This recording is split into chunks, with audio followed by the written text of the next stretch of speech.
IPL 2024లో ఇంకొక biggest clash అయిన Mumbai versus Hyderabad match Sunrisers Hyderabad home ground అయిన హైదరాబాద్లోని రాజీవ్ గాంధీ ఇంటర్నేషనల్ స్టేడియంలో 27వ తారీఖు రాత్రి ఎప్పట్లాగానే 7:30 గంటలకు జరగనుంది.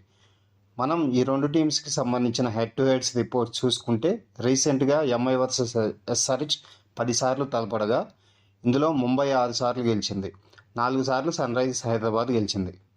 ఇంకా స్టేడియంలో ఎంఐ వర్సెస్ ఎస్ఆర్హెచ్ స్టాట్స్ చూసుకున్నా కూడా ఈ గ్రౌండ్లో హైదరాబాద్ మీద ముంబైకే ఎక్కువ రికార్డ్స్ ఉన్నాయి. ముంబై ఇండియన్స్కి ఈ గ్రౌండ్లో 60% విన్ అయిన హిస్టరీ ఉంది. అయితే ఈ స్టాట్స్ ఒకటే చూసి ముంబై గెలుస్తుంది అని చెప్పలేం.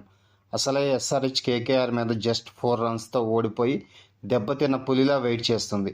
అండ్ హోమ్ అడ్వాంటేజ్ కూడా ఎస్ఆర్హెచ్కి బాగా కలిసి వచ్చే విషయం. రాజీవ్ గాంధీ ఇంటర్నేషనల్ స్టేడియం హైదరాబాద్లో ముంబై వర్సెస్ ఎస్ఆర్హెచ్ 10 సార్లు తలపడగా ఇందులో ఎక్కువగా ఫస్ట్ ఇన్నింగ్స్ ఆడిన టీంలు పెద్ద స్కోర్లు కొట్టాయి. ఈ గ్రౌండ్లో టాస్ గెలిచిన వాళ్ళు ఖచ్చితంగా బౌలింగ్లు తీసుకుంటారు, ఎందుకంటే ఇక్కడ సెకండ్ ఇన్నింగ్స్ బాల్ బ్యాట్ మీదకు వస్తుంది. సో చేజింగ్ చాలా ఈజీగా ఉంటుంది. నెక్స్ట్, ఈ పిచ్ పేసర్లకు బాగా అనుకూలిస్తుంది. స్పిన్కి యావరేజ్గాను అండ్ పేస్కి చాలా బాగా యూజ్ అవుతుంది.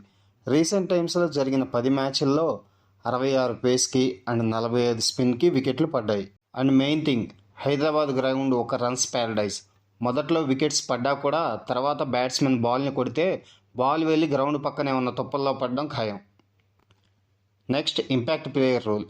ఇంపాక్ట్ ప్లేయర్ అనే ఒక రూల్ ఉంది కాబట్టి చెప్పలేం. మంచి స్ట్రైక్ బౌలర్ సబ్స్టిట్యూట్గా తీసుకుంటే స్కోర్ని డిఫెండ్ కూడా చేయొచ్చు.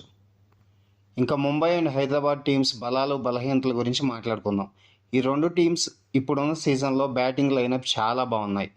ముందు ఎస్ఆర్హెచ్ బ్యాటింగ్ అంత గొప్పగా ఉండేది కాదు. మొన్న కేకేఆర్ మీద ఆడిన నాకు చూసిన తర్వాత ఎంఐకి ఎస్ఆర్హెచ్ బ్యాటింగ్లో సరిజోడి అని చెప్పుకోవచ్చు. నెక్స్ట్, బౌలింగ్ విషయానికి వస్తే ముంబై బౌలింగ్లో బుమ్రా తప్ప అంత గొప్ప స్ట్రైక్ బౌలర్లు ఎవరూ లేరు, పైగా రన్స్ ప్యారడైజ్. ఇంకొక స్ట్రైక్ బౌలర్ లేకుండా ముంబై ముందుకు వస్తుంది. ఎస్ఆర్హెచ్కి బౌలింగ్ చాలా బలం. ప్యాట్ కమిన్స్, మ్యాక్రో జన్సేన్, భువి అండ్ నటరాజన్ లాంటి అద్భుతమైన బౌలింగ్ ఉంది. హోమ్ గ్రౌండ్ పరంగా కానీ బౌలింగ్ పరంగా కానీ ఎస్ఆర్హెచ్ టాప్లో ఉంది అని చెప్పుకోవాలి. స్టాట్స్ అండ్ బ్యాటింగ్ విషయంలో ముంబై టాప్లో ఉంది. ఇంకా ఈ రెండు టీంలు దాదాపుగా లాస్ట్ మ్యాచ్ ఆడిన ప్లేయింగ్ 11తోనే ముందుకు దిగే అవకాశాలు ఉన్నాయి. ప్యాట్ కమిన్స్ టీంని బాగా వాడుకుని కేకేఆర్ని భయపెట్టి ఓడిపోయి వస్తున్నాడు.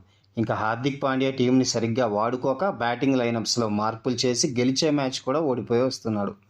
నా వరకే అయితే ఈ మ్యాచ్లో హోమ్ టీమ్స్ గెలిచే పరంపర ఆగిపోయి హైదరాబాద్లో ముంబై జెండా ఎగరవేస్తుంది అనుకుంటున్నా.